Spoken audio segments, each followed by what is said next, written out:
So I'm Professor Neil Heffernan. I'm the guy that built assistants, the sort of guy that actually comes with his own swag. I've been building assistants for a decade and using it to do my own research in both data mining and learner analytics, as well as actually running randomized controlled trials, comparing different instructional interventions. I most recently got a grant from the National Science Foundation to help external researchers like you go and propose studies that I then run in our population of 50,000, mostly middle school and secondary mathematics students, comparing different types of interventions. And so, I'm pretty proud about that. And those studies are just starting to come out. And Korinn's going to tell you a little bit about the infrastructure, and then we'll come back and deal with questions. All right. So thank you, Neil. That was a great introduction. So I will be presenting our paper, which is the Assessment of Learning Infrastructure, or what we call OLLI. Basically, this is going to be the theory, practice, and scalability of using an automated assessment tool. And I and my co-authors there, the first chunk were all from WPI, and then Joseph J. Williams is at Harvard. So, to give you guys an introduction, traditionally, educational psychology research relies on experimentation and randomized controlled trials, but they can carry a variety of complexities when conducted in real life, and a lot of difficulties in getting IRB and high costs of retaining samples. And it doesn't always generalize what occurs in one classroom or in one school to other classrooms and other schools. So we can actually start trying to think about these problems at scale. And what a lot of folks at this conference are looking at is big data, which is more of a top-down approach to trying to figure out what's working in education. And it's very common at this point in our little world we have here. But what we're actually trying to promote is what we call big experimentation. And it's really more of a bottom-up approach, and we think more rare currently, where we can set up hypotheses initially and actually use randomized controlled trials to kind of get at more of a causal inference for the things that are driving these learning interventions. So the question we're trying to ask, and the proof that we're trying to hopefully present here, is whether or not we can use online learning platforms and online tutoring systems to conduct this research at scale. In many cases that are popping up, you need some kind of specialized knowledge. You need to be able to program. You need domain knowledge of the content that you're working with. But at Assessments, we're trying to cut back on those limitations as well, and hopefully the presentation will explain that a little bit. So, as Neil explained, Assessments is an online tutoring system, and we reach mostly middle school students. We have a sample population of about 50,000 students around the world, most of which are in the United States. Basically, the platform allows us to conduct student-level randomization. So as students are working on homework or classwork, each student can be put into a certain experimental condition within their normal assignment, and we're able to gather that data. The system also provides researchers and teachers with very easy, comparatively, content authoring and manipulation tools that allow researchers with no programming experience or very little to come in and easily manipulate and implement an experiment. And then the data that comes out is very rich, traditional log files that come with these kind of systems. And the issue with that is that they can be kind of overwhelming to researchers who are novice at working at scale. And so part of this work is to try and figure out how to better convey the data that we have. So we've kind of set up this progression that allows us to work with external researchers, and we also follow it when we do internal research as folks at WPI. But basically, we establish the research idea. We work with the external researcher to design the study, make sure that it's feasible to be run within the platform. Then they implement the study, and that can either be with their own subject pool or the benefit of working with us, tap into our pool of pre-existing users. And then the tool that I'm presenting today, Ollie, helps these researchers to analyze their data, and we'll go through that in a moment. And then ideally, as we would all hope, researchers are able to report on their findings and hopefully get publications and hopefully not promote the file drawer problem. So even if they're finding null results, we hope that they will be logged somewhere. And here's a map that represents our users around the country, heavily in New England, as you can see. We are from Massachusetts, so that's kind of our hub. And so what is really the utility of being able to automate and pre-process data at scale in this sense? So this is a very simple experimental design. It's kind of a flow chart. Students go through, they start the assignment with what we call a video check, seeing whether or not they have access to video technology within their assignment. Some schools block video, so knowing that is kind of critical.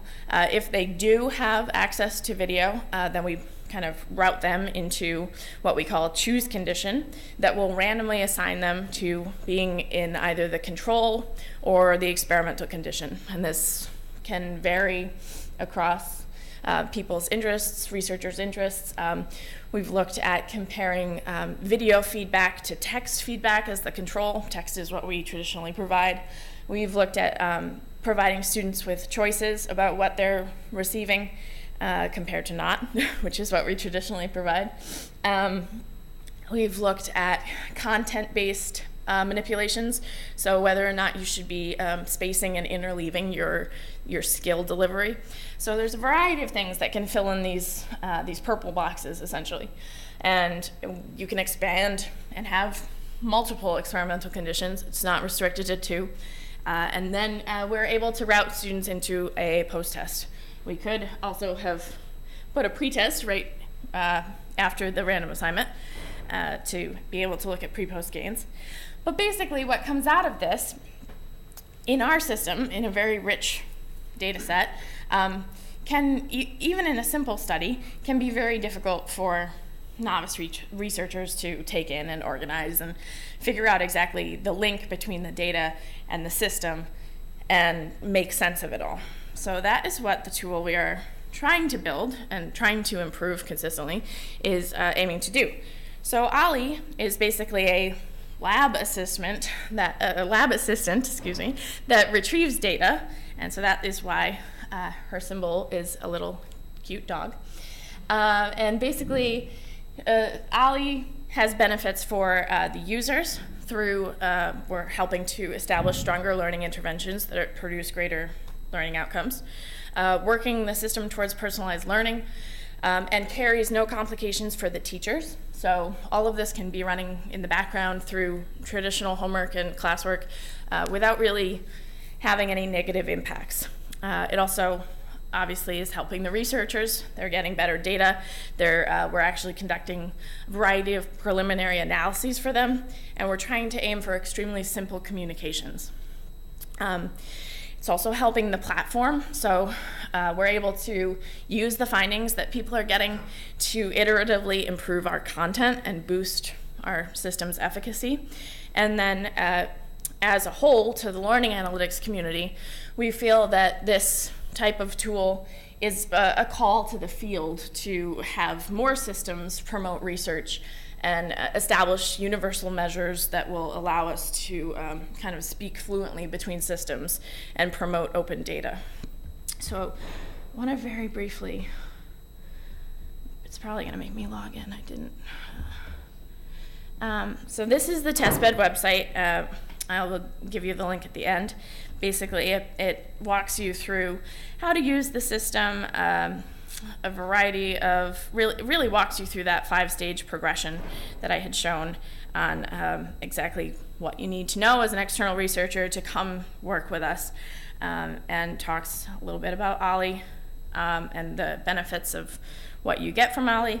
It also gives insight into how externally run problems can be solved, so using your own content, your own website to look at things and have our system report back to you the learning gains, as well as how we are able to be used by teachers through platforms like Google Classroom, Moodle, edX, Canvas, etc. So it's very adaptable, and more information can be found on this website, which I will leave you with at the end. And then let's see if this works. Excuse me while the app button on this computer is in a very different place. Uh-oh. Well, I was going to try and show you guys the an outline, if I can get here. But you typed that in. The main point that I think we wanted to make is that actually you don't program to build experiments. You just actually log in and use a graphical user interface to actually build your stuff. Whatever, as long as you can put it in HTML, then you should be able to actually, your study should be able to run. Come on, yay. All right, so that wasn't too much of a glitch.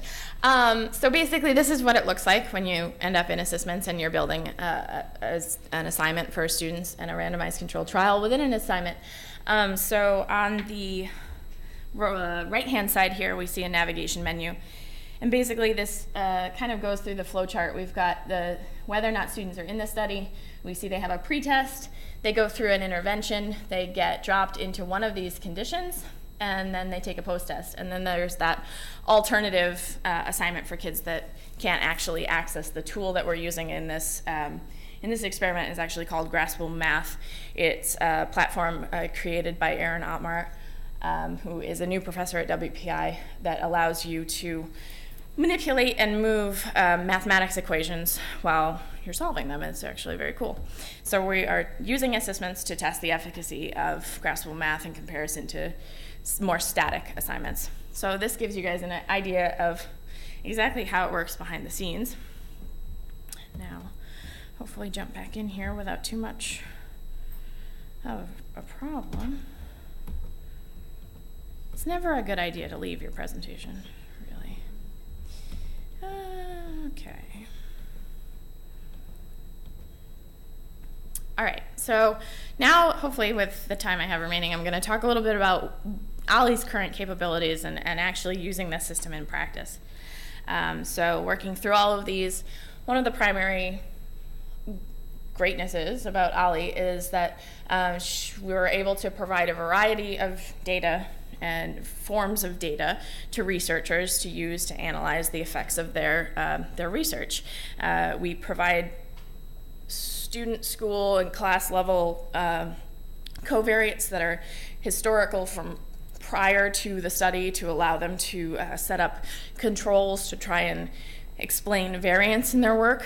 We also provide basically clickstream level data or action level data that is presented here. It's hard to see, but basically in this situation, every row represents a particular action a student's taking within a problem. The next granularity up, we actually present all of that same data in a sense in which every row represents a problem that the students have worked through, so it's a little bit more condensed. And then the format that is probably most useful to researchers here is what we call the student level data, and that is every row represents a student, and all of their data across the assignment is encapsulated within that row. And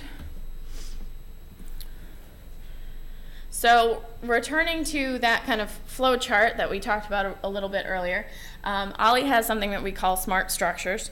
So basically to figure out the design of a problem set, Ollie, so that Ollie is able to provide the proper analyses. For every student in a log file, Ollie works through the path that the student takes. And so we see this student had video and was entered into the study. And then Ollie flags what we call a choose condition that helps to route the randomization. And that is how Ollie knows that there is an experiment. And then we see that the student gets put into the control group and goes through to the post-test. And so basically, iteratively, Ali does this across all students, and then a tree map falls out that provides the structure of the experiment. Ali also presents some preliminary analyses for researchers. Whoa. Okay, let's just get back to that. Sorry about that. So Ali also provides a variety of preliminary analyses. The big aspect is selection bias. So what we're trying to do here is look at attrition across conditions within an experiment. And attrition is obviously a big problem in MOOCs, so you guys are familiar with that. But basically trying to figure out if a particular condition that is running within your experiment is differentially causing higher dropout or higher stopout. We present the observed distribution and a chi-squared test to tell you whether or not the differential attrition is actually significant. We also present a variety of very simple hypothesis tests if the study has a post-test, and provided that that bias assessment didn't put up any red flags that differential attrition shouldn't be allowing us to look at post-test data. Currently, the API in Ali allows examining 2 condition experiments using t-test, experiments with 3 or more conditions using slightly more robust ANOVA and ANCOVAs, and then multivariate versions of these tests. So the storage and output is actually kind of interesting. We store everything through Google Drive and through Google Docs, and we provide everything to researchers. We host everything that way, and then they receive emails and Google Drive links that allow them to access all of this data. Basically, this is the email that they would receive on a weekly basis. It's automated, unless they can also basically go in and check off a box that says, send me my data right now. And they can click and get kind of all of the data files and the analyses in one stable location that they can then cite in their work later on, which promotes the open data, which is very helpful. So what we did in this paper to show the idea that we were moving towards of using this tool to analyze across problem sets and across studies at scale, we just did a very simple approach here and looked at that bias assessment across 25 studies that are running in assessments. And it's interesting because it wouldn't seem like this would provide a great deal of information to us, but it actually gets at the idea of what the costs are, what the pros and cons are of having experiments at this scale in systems like this. So we were able to see that the negative impacts of having experiments was relatively small. By doing these analyses, we found that there were biases of differential attrition in 5 out of the 25 studies. And in those 5 cases, experimental conditions were boosting attrition significantly. So that can be telling of the experiment itself. Maybe there's issues in the content within the skill. So these are all things that help to clue us in on, as we look across the bigger picture of what we're doing experimentally, what we can use this kind of metadata for. And you may also see that the sample sizes are fairly large for use. The last problem set shown there has almost 2,000 students that had started the problem set, and about 1,300 that had completed it. So these are out there and gathering students, and just kind of authentically, as students are needing to do homework and classwork, these samples are growing. So limitations in future work. Limitations, there are many, okay? At the time that we wrote this paper 4 months ago, there were different limitations than there are today. So no system is perfect, and we're kind of just trying to attack the bugs and the issues as we get to them, and it is very ever evolving. So I kind of didn't want to pinpoint any specific limitations currently because they're changing weekly. Future work, we are trying to streamline researcher access to working with us and to how they're able to sign up to get their data. So basically this is that automatic data push page that I was kind of hinting to when researchers say, I need my data right now. They can come in and put their problem set ID or their the ID that represents their study and their email so that they can get these OLLI reports weekly. And then they basically sign up and say, have I worked with you before? If you haven't worked with us before, you need to sign our terms of use, which basically says that you won't try and de-identify the data, you won't try and bring any harm to these students, and that allows them to eventually get access to their data. We're also looking at what we call covariant mining. So we have these endlessly rich data sets that we can pull a variety of potential covariates from that will help researchers to improve their research. And so really right now, it's become a question of what are the student, class, and school level variables that we should be including in these data sets to help researchers best isolate variance and partition out the effects that they're seeing based on the other noise that's happening in this environment. And so this is just a graph that is showing we're now trying to look at sessions of use during the day and compare what would be traditionally classwork against what would be traditionally homework, because engagement levels change, interest levels change, and so trying to kind of reduce that noise is becoming a very interesting endeavor. And so the overall contributions that I'm hoping you guys will walk away with today of this tool, OLLI, and of the test bed, is that we're trying to convey that these can become very beneficial shared scientific tools.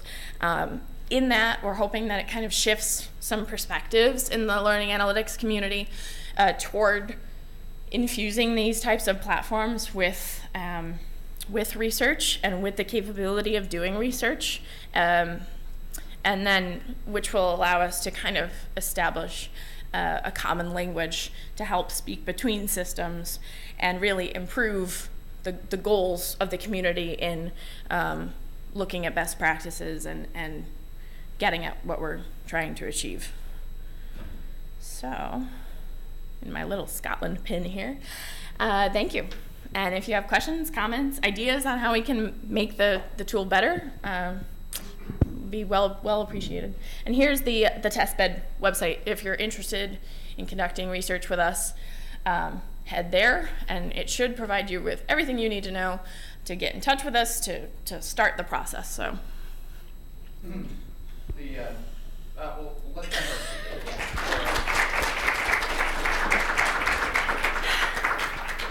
I wanted to follow up with just one or two points that I kind of thought was worthwhile to make. Sometimes when people look at actually assessments, they're thinking like, ooh, if I can commercialize these, because I'm essentially running a small startup actually. But it's actually, my goal is to be the Jimmy Wales of actually question answering systems. Jimmy Wales is the guy that created Wikipedia. We actually thrive on the blood, sweat, and tears of other researchers and teachers making content in our world. And so my wife and I have been building the system and are going to keep it free forever. And that's why we're really big on this open data. We will actually, so if you want to propose a study, it first needs to get through our institutional review board. That's actually the ethics of actually experimenting on children. It needs to fall under the normal categories of actually normal instructional practice. And that's part of the terms of use we deal with.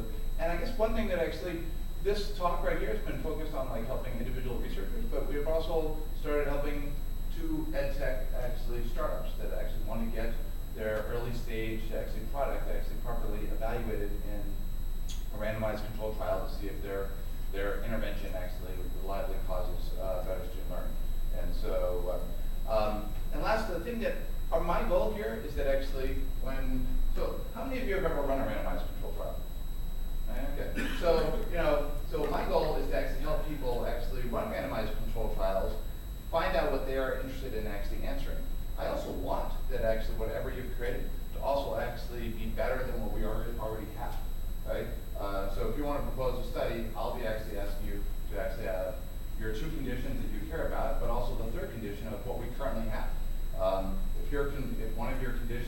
better than one of your other conditions, you're probably happy because you probably actually wanted to establish that. If both of those conditions, compared to what we already have, are worse than what we have, I will say thank you very much. Let's turn off your thing.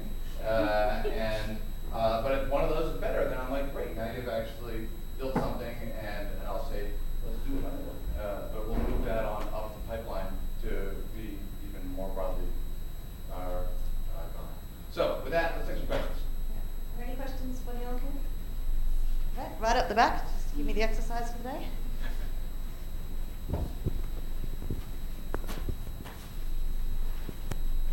So what's the question about the vision in terms of being a not a startup within academia?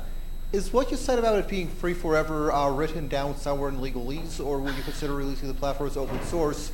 What teeth are there behind that promise? There's none, other than my statement. What would it mean to say, I don't know. So, Open source release, for example, yeah, right. Right, so we have not actually released the source code. So I'm running it in what some might call our little walled garden.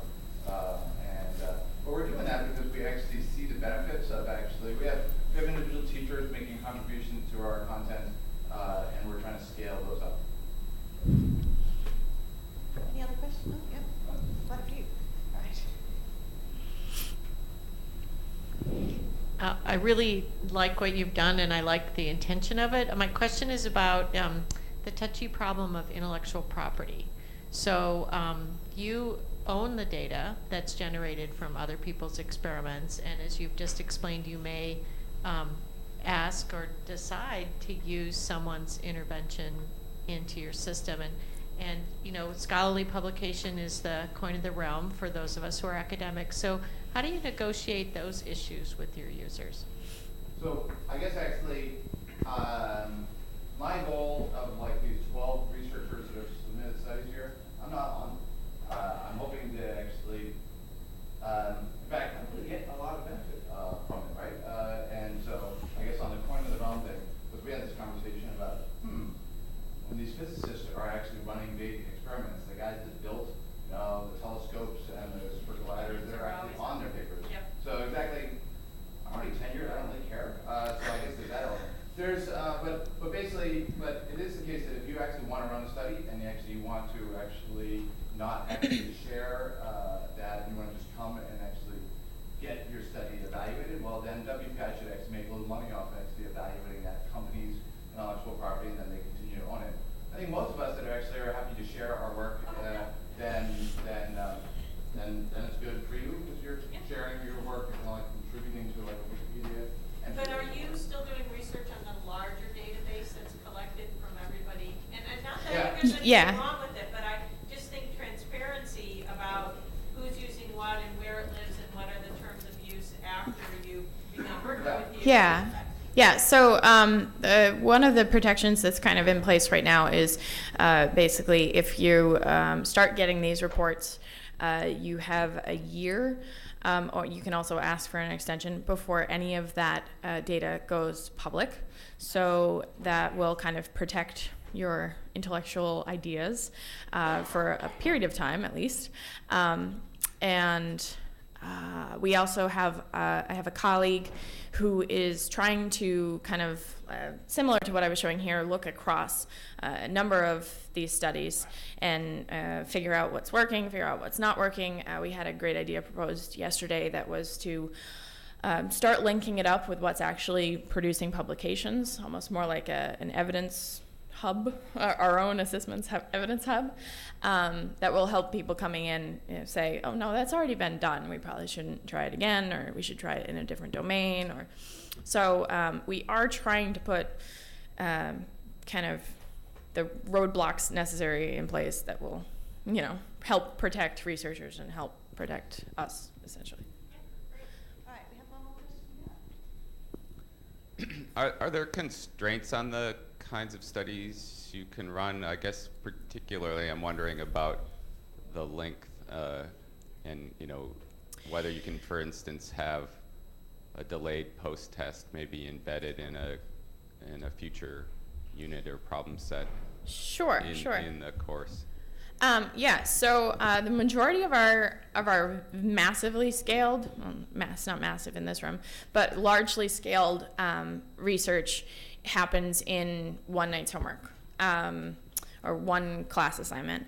But we do have a variety of ways to try and extend a day to provide post-tests on a slight delay, and then we have researchers that are working with us in a much more orchestrated manner, so their samples are smaller, but they have much more control over the content that's provided. We had a study with folks at UIC that was longitudinal up to 12 weeks, so students were getting a series of assignments every week for 12 weeks, and basically looking at, I think there were 3 different testing iterations within there to see, as they were kind of going through different conditions, what was changing, and it was very interesting. So. And that was offered in the tool? Yep.